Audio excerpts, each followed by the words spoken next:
നമസ്കാരം. ഇതാണ് നമ്മുടെ സാംസ്കാരിക മന്ത്രി സജി ചെറിയാൻ. ചലച്ചിത്ര അക്കാദമി ചെയർമാനായ രഞ്ജിത്തിനെതിരെ ആരോപണം ഉന്നയിച്ച ബംഗാളി നടി ശ്രീലേഖ മിത്രയോട് പരാതിയുണ്ടോ എന്ന് വിളിച്ചു ചോദിക്കുമെന്ന് മന്ത്രി സജി ചെറിയാൻ ഇന്നലെ വൈകിട്ട് പറഞ്ഞിരുന്നു. എന്നാൽ അത്തരമൊരു നിർദ്ദേശം ലഭിച്ചിട്ടില്ല എന്നാണ് പോലീസ് പറയുന്നത്. അപ്പോൾ നമുക്ക് നമ്മുടെ സാംസ്കാരിക മന്ത്രിയെക്കുറിച്ച് ഒന്ന് പഠിച്ചാലോ? Hi, very good morning. ഇന്ന് പറയാൻ പോകുന്നത് ആകെ മൊത്തം പൈങ്കിളിയും ഗുണ്ടായുസവുമാണ്. പൈങ്കിളി ഒക്കെ കേൾക്കുമ്പോൾ നിങ്ങൾക്ക് നല്ലോണം നേര് കൊള്ളുമെന്ന് എനിക്കറിയാം. സാരമില്ല, ഇങ്ങനൊക്കെയല്ലേ ഒരവസരം. ഞാനിന്ന് പറയാൻ പോകുന്നത് നിങ്ങളുടെ കേരളക്കരയുടെ മൊത്തം സാംസ്കാരിക മന്ത്രിയായ മിസ്റ്റർ സജി ചെറിയാനെ കുറിച്ചാണ്. നിങ്ങളെല്ലാം കരുതുന്നത് ഈ കേരളത്തിലെ ഏറ്റവും ധീരനായ കമ്മ്യൂണിസ്റ്റ് സഖാവ്, ആദർശധീരനായ കമ്മ്യൂണിസ്റ്റ് എന്നൊക്കെ ആയിരിക്കാം.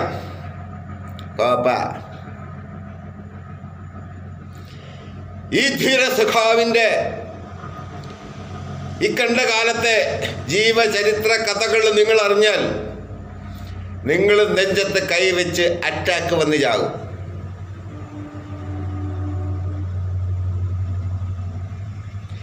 നമ്മുടെ നാട്ടിലെ ഓരോ ധീര സഹാക്കന്മാരുടെയൊക്കെ വീരചരിതങ്ങൾ എങ്ങനെ നേതാവായി എന്നൊക്കെ ഉള്ളത് നാം അറിയണം, ഉളുപ്പൊണ്ടേൽ അറിയണം. അപ്പം എവിടെ നിന്ന് തുടങ്ങണം? ഞാൻ വളരെ ചെറുപ്പത്തിലാണ്, ഒരു 20-21 വയസ്സൊക്കെ എനിക്ക് കാണും. 17 വയസ്സിൽ ജോലിക്ക് കയറിയതിൻ്റെ ഒരിത്തിരി തലക്കനമൊക്കെ ആയിട്ട് നടക്കുന്ന സമയമാണ്. ഞാനൊരു ദിവസം എൻ്റെ നാട്ടിലെ ബാർബർ ഷോപ്പിൽ മുടി വെട്ടാൻ പോകുന്നു. ഞാൻ അവിടെ ചെല്ലുമ്പോൾ അന്ന് ആ ബാർബർ ഷോപ്പിൽ ആകെ ഒരു കസേരയേ ഉള്ളായിരുന്നു. മറ്റേ ശുനാപ്പിയല്ലേ, കറങ്ങുന്ന കസേര. ബാർബർ എൻ്റെ നാട്ടുകാരനാണ്. ഞങ്ങളൊക്കെ പാരമ്പര്യമായിട്ട് അവിടെയാണ് മുടി വെട്ടിക്കുന്നത്. അപ്പം ഞാൻ ചെന്ന് കഴിഞ്ഞപ്പോഴും ഇയാൾ ബാർബർ ഇറങ്ങി വന്ന് എന്നോട് ലോഹ്യമൊക്കെ ചോദിച്ചു. അപ്പം ഞാൻ നോക്കിയപ്പം ആ കസേരയിൽ, ഈ ഒരൊറ്റ കസേര ഇരിക്കുന്നതിൽ, ആ കസേരയിൽ നിങ്ങളുടെ സാംസ്കാരിക മന്ത്രി ഇരിപ്പുണ്ട്. അന്ന് വെറും സീറോയാണ്. ഇപ്പം ഇവൻ കേൾക്കുകയാണ് ചോദിക്കുന്നത്, ആരുടോ ഈ ഊളയെന്ന്. അപ്പം ബാർബർ എന്നോടൊരു ഡയലോഗ് പറഞ്ഞു, ജോലിയും മേലെയൊന്നും ഇല്ലാത്ത കക്ഷിയാണ്. ഓ ശരി. അപ്പം ഞാൻ കയറിയപ്പം അകത്തോട്ട് കയറി ചെന്ന് കഴിഞ്ഞപ്പോഴത്തേക്ക് ഇവൻ എഴുന്നേറ്റ് മാറി. ഞാൻ മുടി വെട്ടാനിരുന്ന്. അപ്പം ഞാൻ കഥ ചോദിച്ചു. ഞാൻ ചോദിച്ചു, ഇവനെന്തിനാണോ ഇവിടെ വന്നിരിക്കുന്നത്? തൻ്റെ അടുത്ത് ആകെ ഒരു കസേരയല്ല ഉള്ളോ, അപ്പം എന്തിനാ ഇവിടെ വന്നിരിക്കുന്നത്? അപ്പോഴാണ് എന്നോട് പറയുന്നത്, ഇതിൻ്റെ അപ്പുറത്ത് ആണ് അക്കാലത്തെ അംഗൻവാടി ഉള്ളത്. അപ്പം ഞാൻ ചോദിച്ചു, അതിനെന്താ? അംഗൻവാടി കൊച്ചു കുഞ്ഞുങ്ങളല്ലേ പഠിക്കുന്നത്? അല്ല, അവിടെ പഠിപ്പിക്കാൻ വരുന്ന ഒരു ടീച്ചർ ഉണ്ട്, ആ ടീച്ചറിനെ മണപ്പിച്ച് വരുന്നതാണെന്ന്. അവിടെ കേട്ടു തുടങ്ങിയതാണ് സാംസ്കാരിക മന്ത്രിയുടെ വീരചരിത ഗാഥകൾ. പിന്നെ ഞാൻ ഈ മഹാനെ കാണുന്നത്, ഞാൻ പെൻഷനൊക്കെ ആയി നാട്ടിൽ വന്ന് ഒരു ദിവസം ചെങ്ങന്നൂർ ക്രിസ്ത്യൻ കോളേജ് ജംഗ്ഷനിൽ ഞാൻ നിൽക്കുകയാണ്. അതിനിടയ്ക്ക് ഒരു ചെറിയ പെഗടിക്കട്ടെ, ഒരു സുഖം.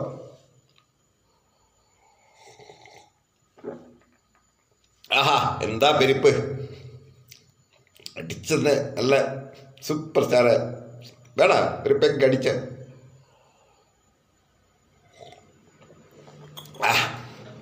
കഥ പറയാനൊരു സുഖം വേണ്ടേ?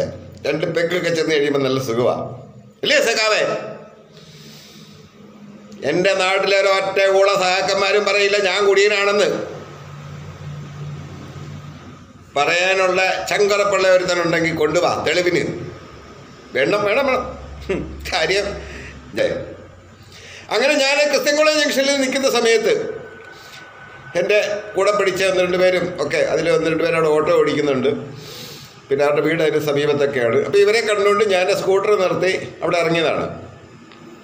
ഞങ്ങൾ സംസാരിച്ചുകൊണ്ട്, അപ്പം ഞാനില്ല വന്ന കാലമായി സംസാരിച്ചുകൊണ്ടിരിക്കുന്ന സമയത്ത് അവിടെ 2 വിഭാഗം കോളേജ് കുട്ടികൾ തമ്മിൽ ചെറിയ ഈശാപോശ, അങ്ങോട്ടും ഇങ്ങോട്ടും ചീത്തവിളിയും ബഹളമായി.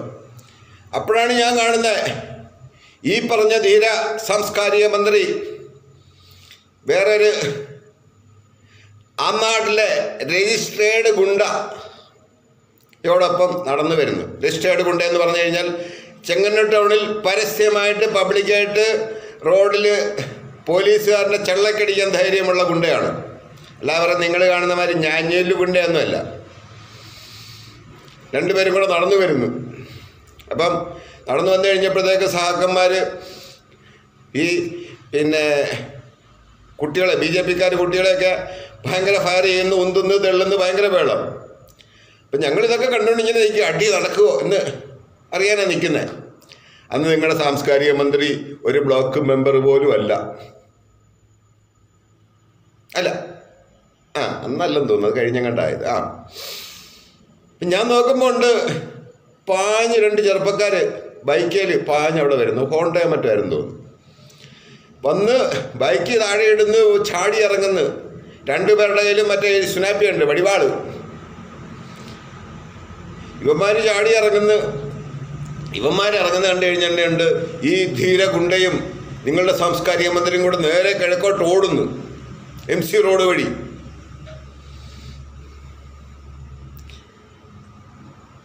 ഞങ്ങൾ കണ്ടു നിന്നവർക്കത് വളരെ സൂചിച്ചു. ഞങ്ങളത് കണ്ടു. അപ്പോഴാണ് ഞാൻ അവിടെ നിന്നവരോട് തിരക്കുന്നത്, ഈ ബൈക്ക് ഓടിച്ചുകൊണ്ട് വന്ന ആ ചെക്കനേതാ? കാര്യം അവനന്ന് കൂടിയാലൊരു 18-19 വയസ്സ് പ്രായമേ കാണുള്ളൂ.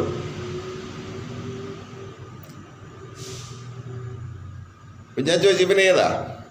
അപ്പോഴാണ് പറയുന്നത് ഇത് BJP-യുടെ ഒരു യുവമോർച്ച പ്രവർത്തകനുണ്ട്, ഗോപനാണെന്ന്.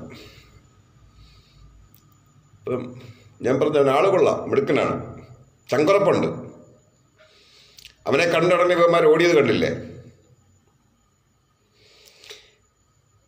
ആ ഗോപനാണ് ഇന്ന് BJP-യുടെ ആലപ്പുഴ ജില്ലാ പ്രസിഡന്റ്. ഗോപൻ്റെ ഇനിഷ്യലൊന്നും എനിക്കറിയില്ല. ചെങ്ങന്നൂർ സ്വദേശിയാണ്, പാണ്ടനാട്ടുകാരനാണ്. അടുത്ത് പരിചയമുണ്ട് എനിക്ക്. ഈ ഗോപനെ കൊണ്ട് കുരുക്കി വെച്ചിട്ടുണ്ട്. എവിടെയാണെന്നറിയാവോ? ഞങ്ങളുടെ ചെങ്ങന്നൂരിൽ ഒരു അമ്പലത്തിൻ്റെ താഴിയക്കുടം മോഷണം പോയ ഒരു സംഭവമായിട്ട് ബന്ധപ്പെട്ട് ഈ ഗോപനെ ഇപ്പോൾ പ്രതിയാക്കി ചുരുട്ടി വെച്ചേക്കുന്ന കരക്കമ്പി നാട്ടുകാർ പറയുന്നതാ. അപ്പോൾ ഒരു സ്മോൾ കൂടെ അടിക്കാം. എപ്പടി? എന്താ ടേസ്റ്റ്! ബ്രാൻഡി, കോഫി ചേർത്ത ബ്രാൻഡി. അങ്ങനെയാണ് രണ്ടാമത് നിങ്ങളുടെ ധീരസഖാവിനെ ഞാൻ കാണുന്നത്. അപ്പം ഞാൻ സ്വാഭാവികമായിട്ട് തിരക്കി. എൻ്റെ പിന്നാമ്പുറങ്ങൾ തിരക്കിയപ്പോഴാണ് ഞാൻ അറിയുന്നത് അക്കാലത്താണ് ചെങ്ങന്നൂരിൽ മണ്ണെടുപ്പ്, കണ്ടം നികത്ത്, കൂലിത്തല്ല്, ഇത്തരം സർവകലാപരിപാടികൾ നടന്നുകൊണ്ടിരിക്കുന്നത്. അന്ന് ഈ തമ്പുരാൻ്റെ പിന്നിലെ, ഈ തമ്പുരാന് വേണ്ടി തല്ലാനും വെട്ടാനും നടന്ന ഇവനെ നേതാവാക്കിയ ആൾക്കാർ എൻ്റെ നാട്ടിലെ ജോലിയും കൂലിക്കും പോകാതെ അന്ന് വളർന്നു വരുന്ന ചെറുപ്പക്കാരെയൊക്കെ നക്കാപ്പീച്ച കൊടുത്ത് മണപ്പിച്ച് കൊടുത്തിട്ട് സൈന്യത്തിൽ ചേർക്കും.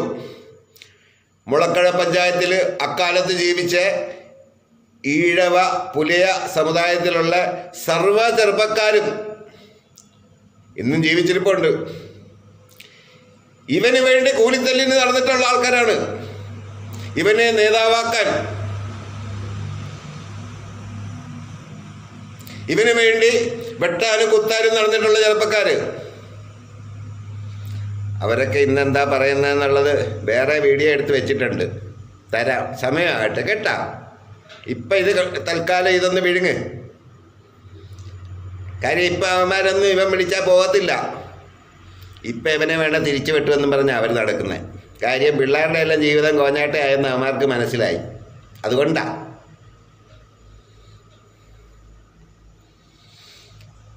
അങ്ങനെ വളർന്ന് ജില്ലാ നേതാവ് വരെയായി. അപ്പം ഇതിനിടയ്ക്ക് ഒരു ചെറിയ കഥ ഇവിടെ പറയുന്നത്, ചെറുകഥയാണ്. ഒരു പെക്കടിച്ചിട്ട് പറയാം.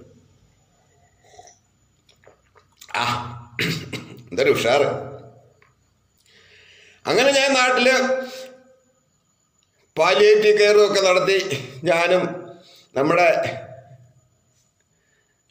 പഴയ ഗതാഗത വകുപ്പ് മന്ത്രി അല്ലായിരുന്നോ, എന്തോ തിരുവല്ലക്കാരനെ, പേര് ഞാനും മറന്നുപോയി, ഒരു വക്കീൽ. അങ്ങേരുടെ ഭാര്യ ക്രിസ്ത്യൻ കോളേജിൽ അന്ന് പ്രൊഫസറാണ്. അവരുടെ ഒരു മകളുണ്ടായിരുന്നു. അന്ന് ഞാൻ പരിചയപ്പെടുമ്പോൾ ഡിഗ്രിക്ക് പഠിക്കുകയാണ്.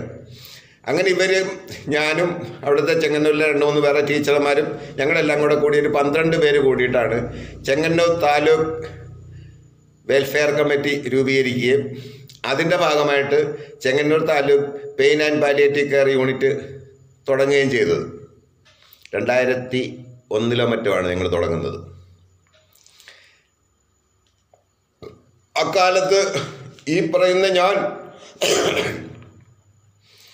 ചെങ്ങന്നൂരിലൂടെയൊക്കെ നടക്കുമ്പം ഇവന്മാർക്കെതിരെ ശക്തമായിട്ട് പ്രതികരിച്ചിട്ടുള്ള വ്യക്തിയാണ്. കൈയും കൊണ്ടല്ലേ, മൂള കൊണ്ട്. ഞാൻ നാട്ടിൽ വരുമ്പം കാണുന്നത് നാട്ടിൽ മുഴുവൻ അന്ന് വ്യാജച്ചാരായം നിരോധിച്ചു കഴിഞ്ഞ സമയമാണ്. ഈ വ്യാജച്ചാരായം നിരോധിച്ചു കഴിഞ്ഞ സമയത്ത് നാട്ടിൽ വ്യാപകമായിട്ട് ചാരായ വിൽപ്പനയാണ്. അക്കാലത്തൊക്കെയാണ് ഞാൻ ആദ്യമായിട്ട് മൊബൈൽ മേടിച്ച് ഉപയോഗിക്കാൻ തുടങ്ങിയത് കേട്ടാ.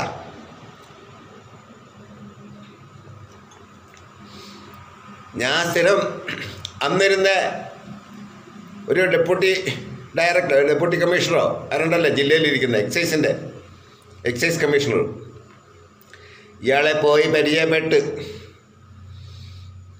കാര്യങ്ങൾ പറഞ്ഞ് മനസ്സിലാക്കി. അപ്പം എന്നോട് പറഞ്ഞ് കൃത്യം വിവരം കഴിഞ്ഞ് തന്നാൽ മതി, ഞാൻ പൊക്കിക്കോളാം. കാര്യം ചെങ്ങന്നൂരിക്കുന്ന എക്സൈസുകാരൊന്നും ഇവർക്കെതിരെ മിണ്ടത്തില്ല. തിരക്കുമ്പോഴാണ് അറിയുന്നത് ഇതിൻ്റെ എല്ലാം പിന്നാമ്പറത്തിരിക്കുന്ന നേതാവ് ഈ നേതാവാണെന്ന്. അന്ന് നേതാവിന് പുട്ടടിക്കാനുള്ള മാർഗങ്ങളാണ് അതൊക്കെ. അവസാനം ഒരു 1.5 കൊല്ലം ഒളിവിൽ പ്രവർത്തിച്ച് കഴിഞ്ഞപ്പം നാട്ടിലെ ചാരായ കച്ചവടം അങ്ങ് നിന്ന്. അക്കാലത്താണ് ചെങ്ങന്നൂരിൽ 8-9 വിഭാഗം കൂലിത്തല്ലുകാരുണ്ട്.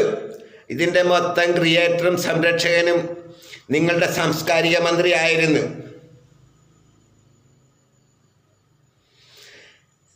ചാരായ കച്ചവടം നിന്ന് കഴിഞ്ഞപ്പോഴത്തേക്ക് എങ്ങനെയോ ലീക്കായി അവസാനം നാട്ടിലെ മൊത്ത വ്യാപാരികൾ അറിയുന്നു. അന്ന് നിങ്ങളുടെ ഈ സാംസ്കാരിക മന്ത്രിക്ക് സ്പിരിറ്റ് ഇടപാടൊക്കെ ഉണ്ടായിരുന്നെന്ന് പറഞ്ഞ മാധ്യമങ്ങളിലൊക്കെ ഒന്ന് വന്നിട്ടുണ്ട് കേട്ടാ. അപ്പം ബന്ധം കാണുമല്ലോ. അതൊക്കെ ചെങ്ങന്നൂർക്കാരൊന്നും മറക്കത്തില്ല.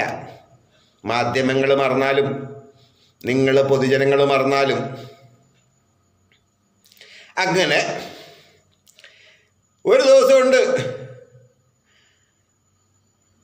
ഒരു 5-6 ഊളകൾ കൂലിത്തല്ലുകാരാണ് എന്നെ തിരക്ക് എൻ്റെ വീട്ടിൽ വരുന്നത്. അന്ന് ഈ മഹാൻ കിടക്കുന്നത് തറയിലാണ്, പാവിരിച്ചാണ് കിടക്കുന്നത്. കാര്യം കട്ടിലെ കിടന്ന നടുവിന് വേന വരും, അതുകൊണ്ടാണ് തറയിൽ കിടക്കുന്നത്. അപ്പം ഈ തറയിൽ കിടക്കുന്നതിൻ്റെ ഒരു ഗുണം എന്താണെന്നറിയാവോ? നാട്ടുംപുറമില്ലയോ. ആരെങ്കിലും നടന്ന് അയ്യത്തൂടെ റോഡിൽ കൂടെ പോയി കഴിഞ്ഞ് കഴിഞ്ഞാൽ നല്ല മുഴക്കമായിരിക്കും ചെവിക്കകത്ത്. ഇന്ന് ഇച്ചിരി പേടിയുണ്ടെന്ന് വെച്ചോ. അന്ന് എൻ്റെ മക്കളൊക്കെ ഇവരെ കൊച്ചു കുഞ്ഞുങ്ങളാണ്. എന്നെ തല്ലാൻ വന്നതാണ്, എന്നെ വെട്ടാൻ വന്നതാണ്. അതിലൊരു വെടിവാള് ഗുണ്ട കയറി എൻ്റെ വാതിലിന് കൊട്ടി, ഞാൻ കിടക്കുന്ന ഭാഗത്ത് വന്ന് കൊട്ടി. ഞാൻ ചോദിച്ച ആരാ? അണ്ണ ഒന്ന് ഇറങ്ങി വരണം, കാണാൻ വന്ന. എനിക്ക് ഭയമായിരുന്നത് കൊണ്ട് പിന്നെ ഞാൻ കതവൊക്കെ തുറന്ന് നെഞ്ചു വിരിച്ചിറങ്ങി ചെന്നു. ഞാൻ ചെല്ലുമ്പം എൻ്റെ വീടിൻ്റെ മുറ്റത്തൊരു സ്ട്രീറ്റ് ലൈറ്റ് ഉണ്ട്.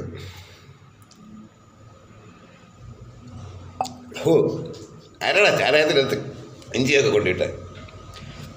ഞാൻ തന്നെ, പോട്ടെ, ക്ഷമി. അപ്പം ഈ ലൈറ്റിൻ്റെ പെട്ടത്ത് വടിവാള് തിളങ്ങുന്നത് ഞാൻ കണ്ട്. ഞാനിതും കണ്ടുകൊണ്ടാണ് ഇറങ്ങി വെളിയിലോട്ട് ചെല്ലുന്നത്. എൻ്റെ നല്ല പ്രായമായിരുന്നു, അത്യാവശ്യം ഇച്ചിരി അഭ്യാസമൊക്കെ, വടിവാളൊന്നും കണ്ടിട്ടില്ലെങ്കിലും ഇച്ചിരി അഭ്യാസമൊക്കെ എനിക്കും അറിയാം. ഏത്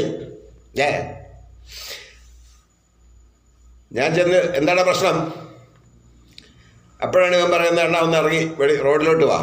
ഞാൻ ചോദിച്ചാൽ അതെന്താടാ എൻ്റെ മുറ്റത്ത് നിന്ന് സംസാരിക്കാൻ മേത്ത് എന്ത് കാര്യം നീ റോഡിൽ നിന്ന് പറയുന്നത്? അപ്പോഴാണ് ഞാൻ റോഡിൽ നോക്കിയപ്പം 4-5 പേരോടും ഉണ്ട്. പക്ഷേ ഒരു കുഴപ്പം പറ്റി. ഈ വന്ന ഊള പണ്ട് ഇതുപോലെ കൂലിത്തല്ലിനൊക്കെ നടന്ന് പോലീസ് പിടിച്ച് ഇടിയൊക്കെ കൊടുത്തിരിക്കുന്ന സമയത്ത് അന്ന് പെണ്ണുമ്പിള്ള ഓടി എൻ്റെ അടുത്ത് വന്നായിരുന്നു. സഹായം ചോദിച്ചു.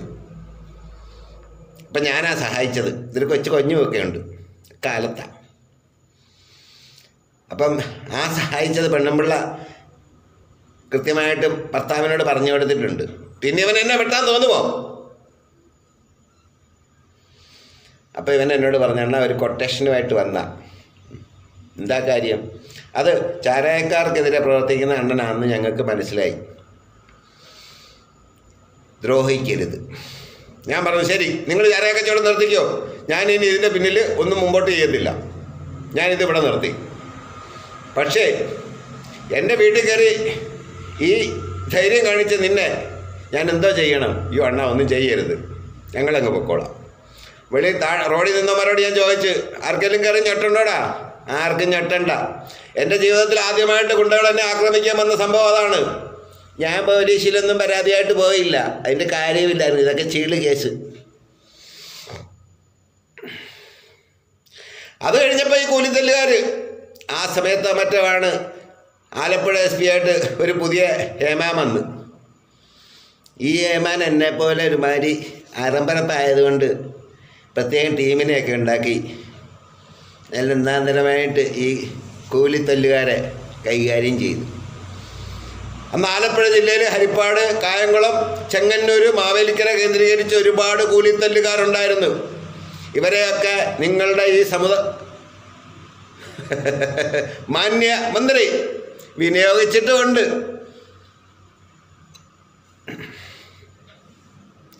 നമ്മളിങ്ങനെ കഥ പറഞ്ഞു പോയി കഴിഞ്ഞാൽ ഇത് മാസങ്ങൾ കഴിയും.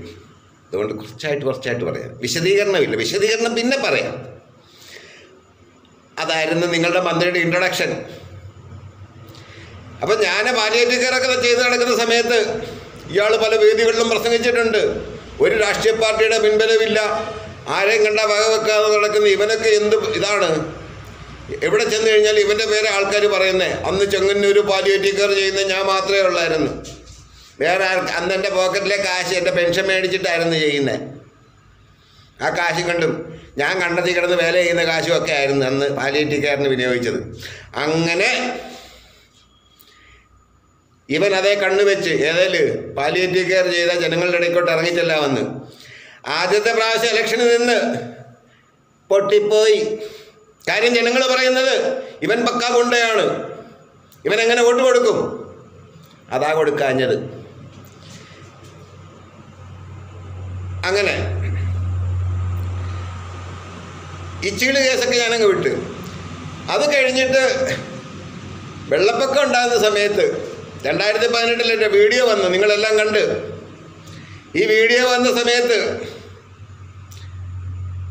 ഒരു ദിവസം ഞാൻ എൻ്റെ ചെങ്ങന്നൂരിലെ കടകളിൽ 2 കടയാണ് എനിക്കുള്ളത് അന്ന് ചെങ്ങന്നൂർ. അതിലൊരു കടയിൽ ഞാൻ നിൽക്കുമെന്ന് ഇവനറിയാം. ഇവൻ എന്നെ കണ്ടിട്ടാണ് തൊഴി വന്നത്. അന്ന് MLA ആണ്. MLAയുടെ കഥ പറയുമ്പോൾ വേറൊരു കഥ കൂടെ പറയണം. 2018 വെള്ളപ്പൊക്കം ഉണ്ടായപ്പം തലേ കൈയും വെച്ച് വിളിച്ചു പോകുന്ന കണ്ടില്ലേ? നാട്ടുകാർ മൊത്തം കണ്ട്. പക്ഷേ ഒരു കുഴപ്പമുണ്ട്. വെള്ളം കയറി 6 ദിവസം വരെ ഇവൻ്റെ അഡ്രസ്സ് ഇല്ലായിരുന്നു. എവിടെ പോയെന്ന് ആർക്കും അറിയാൻ വയ്യ. എന്തിന്? റോഡിൽ ട്രാഫിക് കൺട്രോൾ ചെയ്യുന്നത് പോലും ചെങ്ങന്നൂരിലെ ചെറുപ്പക്കാർ പിള്ളേരായിരുന്നു, പോലീസുകാർ പോലും ഇല്ലായിരുന്നു. അന്ന് ചെങ്ങന്നൂർ സരസ മേള എന്നും പറഞ്ഞൊരു മേള ഉണ്ടായിരുന്നു. അത് ചെങ്ങന്നൂർ സ്റ്റേഡിയത്തിലാണ് നടന്നത്. ആ സ്റ്റേഡിയത്തിൽ അത് 4 മറ്റോ അതിനകത്ത് വെള്ളം കയറി അങ്ങ് മുങ്ങിയപ്പോഴാണ് സരസകളെല്ലാം കൂടെ അവിടെ നിന്ന് ഓടിയത്. അപ്പോൾ ഈ സരസകളെ മണപ്പിച്ച് അവിടെ നിൽക്കുകയായിരുന്നു അതുവരെ. അത് കഴിഞ്ഞാണ് 6-ൻ്റെ അന്നൊക്കെയാണ് അദ്ദേഹം ഇറങ്ങുന്നത് സേവനത്തിന്. കോപ്പ് 6-ൻ്റെ അന്നൊക്കെ ചെങ്ങന്നൂർ വെള്ളം ഇറങ്ങി തുടങ്ങി. അത് നാട്ടുകാർക്കറിയില്ലല്ലോ, നാട്ടുകാരും അത് പറയത്തില്ലല്ലോ.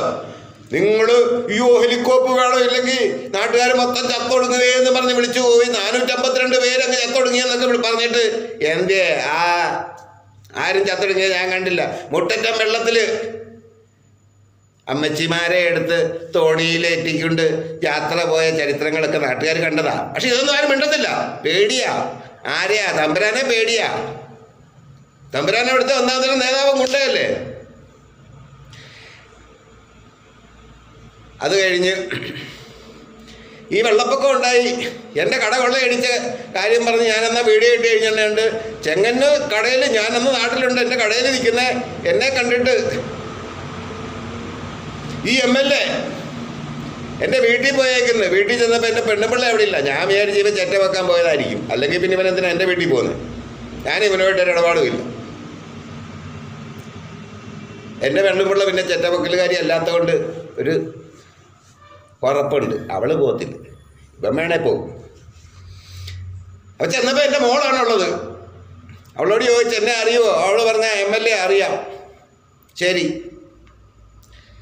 അവൾ ചോദിച്ചു എന്താ വന്നേ? അത് നിങ്ങളുടെ പഠിക്കേണ്ടതുള്ള റോഡ് നോക്കാൻ വന്നതാ, ഇതിപ്പോൾ ഉടനെ ടാർ ചെയ്യും കേട്ടോ മോളെ എന്ന് പറഞ്ഞിട്ട് പോയിട്ട് ഇപ്പം കൊല്ലം 4 18 5 അല്ലോ ഇല്ലയോ?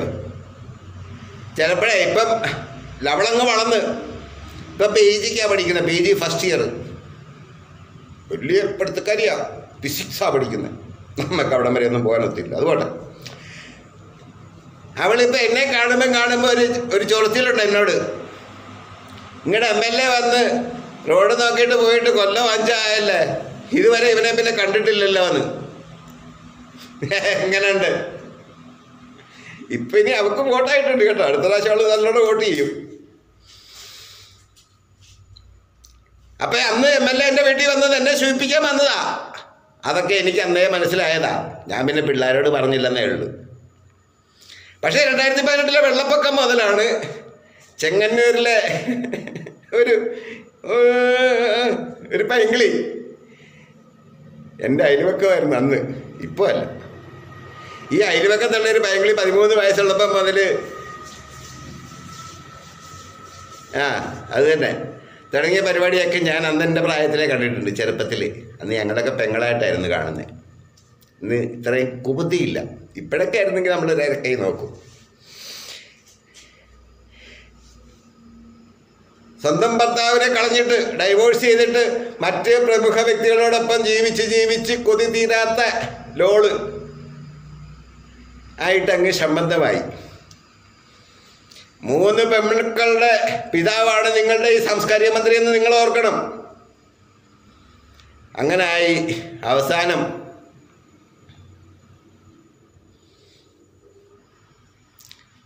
പോക്കുവരവായി. ഈ പോക്കുവരവിൻ്റെ വീഡിയോ അയൽവക്കത്തുള്ള നിങ്ങളുടെ പാർട്ടിക്കാർ പെണ്ണുങ്ങൾ തന്നെ വീഡിയോ എടുത്ത് എനിക്ക് തന്നിട്ടുണ്ട്. എൻ്റെ കയ്യിൽ ഇരിപ്പുണ്ട് സ്റ്റോക്ക്. ഒരു അടുത്ത ഇലക്ഷനൊക്കെ വരട്ടെ, തമ്പുരാനെ വാഴിക്കാൻ വേണ്ടി അന്നേരം വിനിയോഗിക്കാമെന്ന് കണ്ട് വെച്ചിരിക്കുക. സ്റ്റോക്കാ. എൻ്റെ ഫോണിലൊന്നും വന്ന് തപ്പിയിട്ട് കാര്യമില്ല. അതൊക്കെ നീ അല്ല നിൻ്റെ കുടുംബക്കാർ തപ്പിയാൽ കിട്ടാത്തടത്താണ് ഞാൻ സൂക്ഷിച്ചേക്കുന്നത്. ജസ്റ്റ് ആവശ്യമുള്ളപ്പോൾ ഒന്ന് നമുക്കാൽ മതി. പണ്ടേ സഹാക്കന്മാർക്ക് എന്നെ പേടിയുണ്ട്. എന്താണെന്നറിയാമോ? എൻ്റെ പോക്കറ്റിൽ വ്യത്യസ്തമായൊരു പേന കണ്ടു കഴിഞ്ഞാൽ ഇവന്മാർക്ക് പേടിയാ. ഇവൻ്റെ പോക്കറ്റിൽ വല്ല ക്യാമറ വല്ലതും ആണെന്ന്. എൻ്റെ ഉടുപ്പിൻ്റെ ബട്ടൺസ് സാമാന്യത്തിൽ മാറി ഒരു പുതിയ ബട്ടൺസ് ആണെന്നുണ്ടെങ്കിൽ ഇവന്മാർക്ക് പേടിയാ, ഇവൻ്റെ പോക്കറ്റിൽ ക്യാമറ ഉണ്ടെന്ന്. അന്ന് മുതലേ ക്യാമറ പേടി കാരണമായി ഇവന്മാർ എന്നെ കൈവെക്കാത്തത്. അല്ലാതെ എൻ്റെ മസിലൊന്നും കണ്ടിട്ടല്ല. എനിക്ക് മസിലൊന്നും ഇല്ല. നമ്മൾ എൻ്റെ ശോഷിച്ച്. പക്ഷെ വന്നാൽ 10 അല്ല 50 വന്നാലും ഒരുത്തിനേലും കൊണ്ടേ ഞാൻ പോവുള്ളൂ. അത് ഇവന്മാർക്കറിയാം. തല്ലാനൊക്കെ ഒരുപാട് സഹാക്കന്മാർ ആഗ്രഹിച്ചിട്ടുണ്ട്, മനസ്സിൽ സ്വപ്നം കണ്ടിട്ടുണ്ട്. ആരും കയറി കൈവെക്കാത്ത അതുകൊണ്ടാണ്. അപ്പം അങ്ങനെ നമ്മുടെ മന്ത്രി സമയം അങ്ങ് ഒത്തിരി പോയല്ലോ. വീഡിയോ ഒക്കെ നിങ്ങൾ കാണുക. അങ്ങനെ നമ്മുടെ സാംസ്കാരിക മന്ത്രി ലവളുമായിട്ട് അങ്ങ് ഇതായി. പിന്നെ വരുന്നു പോകുന്നു താമസം അവിടെ. 3 പെൺമക്കളുള്ള സാംസ്കാരിക മന്ത്രിയുടെ ചെറ്റമക്കലിനെ പറ്റിയാണ് പറഞ്ഞത്. അവക്ക് ഗുണമുണ്ട്, അവൾ കാശുണ്ടാക്കാൻ മേടിക്കുക. അവസാനം ഇപ്പം വേറൊരു സെറ്റപ്പ് ചെയ്ത് കൊടുത്തിട്ടുണ്ട്. അതോടുകൂടി നമുക്ക് ഈ വീഡിയോ ഇവിടെ നിർത്താം, അടുത്ത വീഡിയോയിലിടാം ബാക്കി. ചെങ്ങന്നൂർ കല്ലിശ്ശേരി എന്താ സർക്കാർ വിശ്രമ കേന്ദ്രം PWD നടത്തുന്നതാണ്. അതിനകത്ത് അവക്ക് സർക്കാരിൻ്റെ വകയിൽ നിന്നൊരു 35 ലക്ഷം രൂപ ഫണ്ട് ചിലവാക്കി പുതിയ ഹോട്ടൽ വെച്ച് കൊടുത്തിട്ട് അന്ന് ചെങ്ങന്നൂരിലെ ഊള മാധ്യമക്കാർ ഒക്കെ ഒന്ന് വാർത്തയാക്കിയായിരുന്നു. എന്തുവാ ആ വാർത്തയിൽ പറഞ്ഞിരുന്നത് ഒരുപാട് കാലത്തെ കാറ്ററിംഗ് എക്സ്പീരിയൻസ് ഉള്ള ഇന്നാര്, ചെങ്ങന്നക്കാർക്കല്ല അറിയാം അവിടെ പേര്, അതുകൊണ്ട് ഞാൻ ഇന്നാരെന്ന് തന്നെ പറഞ്ഞത്. ഇനി അവൾ സ്ത്രീപീഡനത്തിന് എൻ്റെ പേര് കൊണ്ട് കേസ് കൊടുക്കണ്ട. എത്ര ഭൂലോക വേശികളായാലും വേണ്ടവില്ല, ഇവളുമാർക്കെതിരെ നമ്മൾ മിണ്ടിപ്പോയാൽ നമുക്കെതിരെ കേസ് വരും. അങ്ങനെ നമ്മുടെ എൻ്റെ നിൻ്റെയൊക്കെ പിടിച്ചു പറിക്കുന്ന കാശ് 35 ലക്ഷം രൂപ മുടക്കിയാണ് അവിടെ ഹോട്ടലിൽ പണിഞ്ഞു കൊടുത്തിട്ട് ഇവൻ്റെ വേപ്പാട്ടിയോട് പറഞ്ഞു നീ നടത്ത്. പിന്നെ വേറെ ഒരു സൗകര്യം കൂടെ ഉണ്ട്. എൻ്റെ നാട്ടിലെ പെണ്ണുങ്ങൾക്കെല്ലാം അറിയാം ഇവൻ വന്ന് ചെറ്റ പൊക്കിയിട്ട് പോകുന്നതൊക്കെ. എൻ്റെ വീടിനടുത്തൊക്കെയുള്ള എല്ലാവർക്കും അറിയാം, ഞങ്ങളുടെ പ്രദേശത്തുള്ളവർക്കും അറിയാം. ആരും പേടിച്ചിട്ട് മിണ്ടാത്തതാ. നീ അങ്ങനെ ഭയപ്പെടുത്തി എത്ര നാൾ ജീവിക്കും? അപ്പം ഇപ്പം പുതിയ വിശ്രമ കേന്ദ്രത്തിലായപ്പോൾ മന്ത്രിയല്ലേ വന്ന് ഡിങ്കോൾഫി കളിക്കാനുള്ള സൗകര്യമാണ്. ആരും നാട്ടുകാർ കാണത്തില്ലല്ലോ. മന്ത്രി വരുന്നു, മന്ത്രിമന്ദിരത്തിൽ താമസിക്കുന്നു, അവള് അവിടെ ഉണ്ട്, ചാപ്പാടിന് ചാപ്പാട്, ഇറച്ചിക്ക് ഇറച്ചി, എന്ത് വേണമല്ലോ അവിടെ കഴിക്കരുതോ? ആർക്കും പരാതിയില്ലല്ലോ, നാട്ടുകാർക്കും പരാതി ഉണ്ടാകത്തില്ലല്ലോ. ഒരുത്തൻ അന്വേഷിച്ചിട്ടുണ്ടോ? അവളുടെ PWD റെസ്റ്റ് ഹൗസ് നടത്തുന്ന കാറ്ററിംഗ് മുതലാളിയുടെ മുൻകാല ചരിതങ്ങൾ. ഇവിടെ എപ്പോൾ കാറ്ററിംഗ് നടത്തിയെന്നാ? എൻ്റെ വീടിൻ്റെ തൊട്ട് വടക്കിലെ വീടായിരുന്നു അവളുടെ വീട്. അവിടുന്ന് പിന്നെ ഞാൻ വീട് വെച്ച് അങ്ങ് അപ്പുറത്തോട്ട് മാറിയത്. ജനിച്ചപ്പം മുതൽ കാണുന്ന 13 വയസ്സുള്ളപ്പം വയറ്റിലാക്കിയോളാൽ അവള്. അന്ന് വയറ്റിലാക്കി കൊടുത്തത് കണ്ട് അക്കരെ വരെ താമസിക്കുന്നുണ്ട് സുഭാഷ്. അവനും പിന്നെ അവൻ്റെ തലേവര, അവനും 2 പെമ്മക്കളായിരുന്നു. ആ 13 വയസ്സിൽ വയറ്റിലാക്കിയ ഓളെ ചാണകക്കുഴിയിൽ നിന്ന് ഇവളെല്ലാം അവനെയും കൂടെ ഞാൻ പൊക്കിയെടുത്തിട്ടുണ്ട് അന്ന് പണ്ട് എന്ത കാലത്ത്. അപ്പം നിങ്ങളുടെ മന്ത്രിയുടെ മഹാത്മ്യങ്ങൾ ഇതൊക്കെയാണ്. വീഡിയോ ഇച്ചിരി നീണ്ടു വെക്കോട്ടെ, വേണ്ടുന്നവർ കണ്ടാൽ മതി. എനിക്ക് നിർബന്ധമൊന്നുമില്ല നീയൊന്നും ഇത് കാണണമെന്ന്. അതിന് നീയൊന്നും ഒരു കാലത്തും ഗുണം പിടിക്കത്തില്ലെന്ന് എനിക്ക് നല്ല ബോധ്യമുള്ളതാണ്. ഇപ്പം വെളുപ്പിന് 4 മണിയാണ്. ഈ 4 മണിക്കൊക്കെ ആകുമ്പോഴേ നല്ല ഫ്രഷ് ആയിരിക്കും. അതിൻ്റെ ഇടയ്ക്ക് ഇച്ചിരി പെഗ്ഗൂടൊക്കെ അടിക്കാമെങ്കിൽ നല്ല സുഖമായിരിക്കും പറയാൻ, അല്ലേ? ഊളകൾ. അവിടുന്ന് അത് ചരിത്രം വേറെ വഴിയിലോട്ട് പോവാണ്. പക്ഷേ ഒരു ഗതിയും പരഗതിയില്ലാഞ്ഞ് ഈ നിങ്ങളുടെ സാംസ്കാരിക മന്ത്രി ഇന്നെങ്ങനെ കോടീശ്വരനായത്? പണ്ട് ഞാൻ ഫേസ്ബുക്കിലൊക്കെ കണ്ട ആരാണ്ട് ഇത് പറഞ്ഞാണ്, ഇങ്ങനെ പറഞ്ഞാണെ അവനോട് പറയുന്നത് എനിക്ക് പാരമ്പര്യമായിട്ട് കിട്ടിയ സ്വത്താ, കുടുംബ സ്വത്താന്ന്. പിന്നെ 60 വർഷമായി ഞാനും അവിടെ ജനിച്ചു വളർന്ന. പണ്ട് ചെറുപ്പത്തിൽ കൊച്ചായിരുന്ന സമയത്തൊക്കെ 10-15 വയസ്സൊക്കെ ഉള്ളപ്പം നിങ്ങൾ കൊഴുവല്ലൂരൊക്കെ ഞാൻ ഒരുപാട് ചുറ്റിക്കറങ്ങാൻ നടന്നു പോകുമായിരുന്നു. അന്ന് നടക്കാനുള്ള ദൂരമൊക്കെ ഉള്ളായിരുന്നു. അന്ന് ഞാൻ ഇത്ര വലിയ പ്രമാണിമാരെ ഒന്നും അവിടെ കണ്ടിട്ടില്ല, കോടീശ്വരന്മാരെ ഒന്നും. അപ്പം പിന്നെ എവിടുന്ന സഖാവേ നിങ്ങൾക്ക് ഇത്ര കോടികൾ പൈസ വരുന്നത്? നിങ്ങൾ പാലിയേറ്റീവ് കെയർ എന്നും പറഞ്ഞിട്ട് കരുണാ പാലിയേറ്റീവ് കെയർ എങ്ങനൊരു നടത്തുന്നത്? 10-20 ജോലിക്കാരുണ്ട് അതിനകത്ത്. ശമ്പളം എവിടുന്ന് കൊടുക്കുന്നു? ഇത്രയധികം ആംബുലൻസ് കിടന്ന് ഓടുന്നു. പിന്നെ ആംബുലൻസ് കിട്ടിയതൊക്കെ പിന്നെ ഓരോ മഫിയകൾ കൊണ്ടുതരുന്നതെന്ന് എനിക്ക് നല്ലതായിട്ട് അറിയാം. ജില്ലാ സെക്രട്ടറി ആയിട്ട് ഇരുന്ന സമയത്തെ ഇഷ്ടംപോലെ കാര്യസാധ്യത്തിന് വന്നിട്ടുള്ള ഫ്രൗഡുകളുണ്ട് നാട്ടിൽ. ഈ ഫ്രൗഡുകളൊക്കെ അവന് കോടികളുടെ ആദായം ഉണ്ടാകുന്നുണ്ട്. ഒരു ആംബുലൻസ് 7-8 ലക്ഷം രൂപയുടെ ഒരു ആംബുലൻസ് തരുന്നതിന് തന്നെ കുഴപ്പം. അങ്ങനെയാണ് ആംബുലൻസ് ഒക്കെ ഉണ്ടായത്, അത് ഞാൻ സമ്മതിക്കാം. പക്ഷേ ഈ ബാക്കി ഫണ്ടൊക്കെ എവിടുന്ന് വന്ന്? ഈ കരുണാ പാലിയേറ്റീവ് കെയറിന് കോടിക്കണക്കിന് ഫണ്ട് എവിടുന്ന് വന്നു? അത് നിങ്ങൾ പറയണം. മന്ത്രി പറഞ്ഞേ പറ്റുള്ളൂ. ഈ എന്നും വടിവാള് കാണിച്ചൊന്നും ഭീഷണിപ്പെടുത്താൻ നടക്കത്തില്ല. അതൊക്കെ അന്നത്തെ കാലം. ഇപ്പം വടിവാളും കൊണ്ടൊക്കെ ചെന്ന് കഴിഞ്ഞാൽ പിള്ളേർ പിടിച്ച് പള്ളക്ക് കയറ്റും. അതാ ഇപ്പോഴത്തെ കാലം. ഒരു ഗോവനെ കുരുക്കി വെച്ചിട്ടൊന്നും തീരത്തില്ല.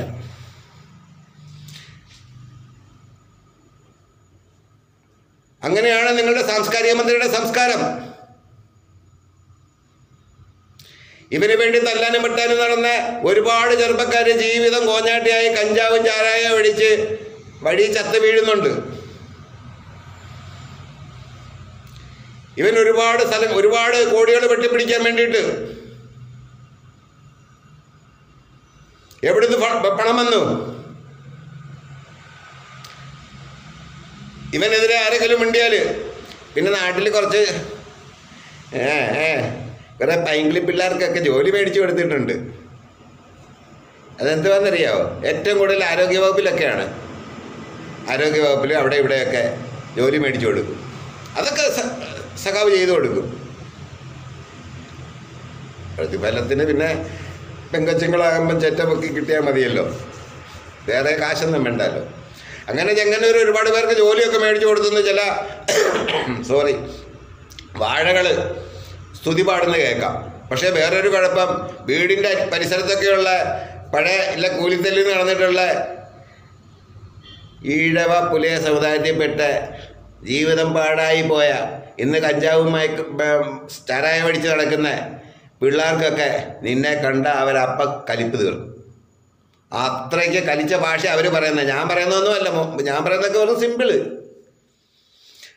അതാണ് മന്ത്രിയുടെ യോഗ്യത. ആദ്യകാലങ്ങളിൽ മന്ത്രിയായ സമയത്ത് ചെങ്ങന്നൂരിൽ നിന്നൊരു സ്ത്രീ എന്നെ വിളിച്ചിട്ട് പറഞ്ഞ്, മന്ത്രിയുടെ മരുമോനാണ് ഇപ്പം നടന്ന് പിരിവെടുക്കുന്നതെന്ന്. മരുമോൻ്റെ കുടുംബമായിട്ട് എനിക്ക് ചില ബന്ധങ്ങളൊക്കെ ഉള്ളതുകൊണ്ട് ഞാനത് വേറെ ഒരു ഇടനിലക്കാരനെ വിളിച്ചു പറഞ്ഞു, ഇങ്ങനൊരു സംഭവമുണ്ട്, ഒരു സ്ത്രീ. അപ്പം ഇടനിലക്കാരൻ അറിയേണ്ടിയിരുന്ന ആ സ്ത്രീ ആരാണ്, അവരുടെ ഫോൺ നമ്പർ താന്നാ പറഞ്ഞത്. അതിന് മൂഞ്ചണമെന്ന് പറയും. പക്ഷേ റെക്കോർഡ് ചെയ്തൊക്കെ എൻ്റെ കയ്യിലുണ്ടായിരുന്നു. ഞാനതൊക്കെ സൂക്ഷിച്ച് വെച്ചിട്ടുണ്ട്. സമ്പത്താ എൻ്റെ ഇത്രയും കാലം ജീവിച്ചതിൻ്റെ സമ്പത്ത് സൂക്ഷിച്ച് വെച്ചിട്ടുണ്ട്. സേഫ് ലോക്കർ എന്നൊക്കെ പറയും. എൻ്റെ ഫോണ് തപ്പിയിട്ടൊന്നും കാര്യമില്ല. ഇനിയിപ്പോൾ നീ വേണമെന്നുണ്ടെങ്കിൽ എനിക്കെതിരെ കള്ളക്കേസ് ഉണ്ടാക്കിക്കൊണ്ട് വരും. കള്ളക്കേസ് ഉണ്ടാക്കിക്കൊണ്ട് വന്ന് എൻ്റെ ഫോൺ എടുത്തുകൊണ്ട് പോയാലൊന്നും ഇതൊന്നും കിട്ടത്തില്ല. അതൊക്കെ അതിനെക്കാട്ടി നല്ല ഒന്നാതൊരു സ്ഥലത്ത് അങ്ങ് അമേരിക്കയിലാണ് സൂക്ഷിച്ചേക്കുന്നത്. പോയാൽ കിട്ടത്തില്ല, ഞാൻ തന്നെ പോകണം. അവിടുത്തെ സേഫ് ലോക്കറിൽ വെച്ചിരിക്കുക. അതാണ് മന്ത്രി. എന്തെങ്കിലും ഒന്ന് പറയുന്നുണ്ട് നാട്ടിലുള്ള ആൾക്കാരെ മുഴുവൻ ഇയാൾ കഴിഞ്ഞ ദിവസം പറയുന്ന കേട്ട് ഡിവൈഎഫ്ഐ പിള്ളേരല്ല നാട്ടുകാരാണ് കയറി ഇവനെ തടുക്കുന്നതെന്ന്. ആരെയാ? കോൺഗ്രസ്സുകാർ യൂത്തന്മാർ ചെന്ന് ഇവൻ്റെ വണ്ടി തടയുന്നിടത്ത് തടുക്കുന്നത് മുഴുവൻ നാട്ടുകാരാണ്. പിന്നെ നാട്ടുകാർ കോപ്പ് തടയാൻ വരുന്നത്. അത് പക്ക നിന്റെ ഗുണ്ടകളും അല്ലാതാരും. ഇപ്പം ഞാനിത് ഇത്രയൊക്കെ പറഞ്ഞു കഴിഞ്ഞാൽ സാമ്പിളേ ആയിട്ടുള്ളേ. ഇത് വെറും സാമ്പിൾ വെടിക്കെട്ട്. നല്ല മാലപ്പടക്കം വരാതിരിക്കുന്നതേ ഉള്ളൂ. അതിപ്പോൾ ഉടനെ വരും, പേടിക്കണ്ട, താമസിക്കാതെ വിടാം മാലപ്പടക്കം. പക്ഷേ അവളെ തട്ടിക്കളയരുതേ. നമ്മുടെ എനിക്കെതിരെ കേസൊക്കെ വരുന്നതന്നെ അവളായിരിക്കണം സാക്ഷി. നീ എത്ര പണം കൊടുത്തെന്ന് പറഞ്ഞാലും ചെറുപ്പം മുതൽ, ഞാൻ ജനിച്ചപ്പം മുതൽ, അവൾ ജനിച്ചപ്പം മുതൽ അവൾ എന്നെ കണ്ടു വളർന്നാണ്. എൻ്റെ അയൽവക്കമാണ്. നീ എനിക്കെതിരെ പരാതിയായിട്ട് പോയാൽ അവളായിരിക്കും നിനക്കെതിരെ സാക്ഷി പറയുന്നത് കോടതികളിൽ. കാര്യം അവൾ ഇന്നും ചിലപ്പോൾ എന്നെ കരുതുന്നത് ഒരു മൂത്ത ആങ്ങളയായിട്ടായിരിക്കും. പക്ഷെ അവളുടെ മുഖത്ത് നോക്കി ഞാൻ വിളിച്ചിട്ടുണ്ട് വേശ്യയെന്ന്. നീ ഇപ്പം വെച്ചുകൊണ്ട് നടക്കുന്ന ആ വെപ്പാട്ടി, അവള് കാരണം ആ വീട്ടില് 3 ആത്മഹത്യകളാണ് നടന്നത്. ഒരാൾ ഹോട്ടലിൽ പോയി ആത്മഹത്യ ചെയ്ത്, രണ്ടാമതൊരാൾ ട്രെയിനിൻ്റെ മുമ്പിൽ ചാടി ആത്മഹത്യ ചെയ്ത്, 13 വയസ്സിൽ വയറ് വീർപ്പിച്ച് അവിടെ അത് അന്ത സ്കൂളിൽ പോയി അവിടെ കിടന്ന് വിഷമടിച്ച് ചത്ത്. അത്രയ്ക്ക് വിശിഷ്ട വ്യക്തിയാണ് നീ കൊണ്ട് നടക്കുന്നില്ല അവള്.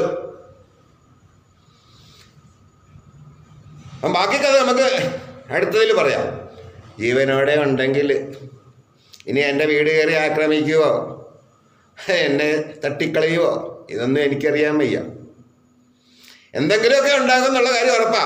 ഒന്നും ഒത്തില്ലെങ്കിൽ പണ്ട് ഇവൻ എനിക്കെതിരെ കള്ളക്കേസുകൾ ഒരുപാട് ഉണ്ടാക്കിയിട്ടുണ്ടെന്നാണ് പറയുന്നത്. എനിക്കറിയാൻ വയ്യ.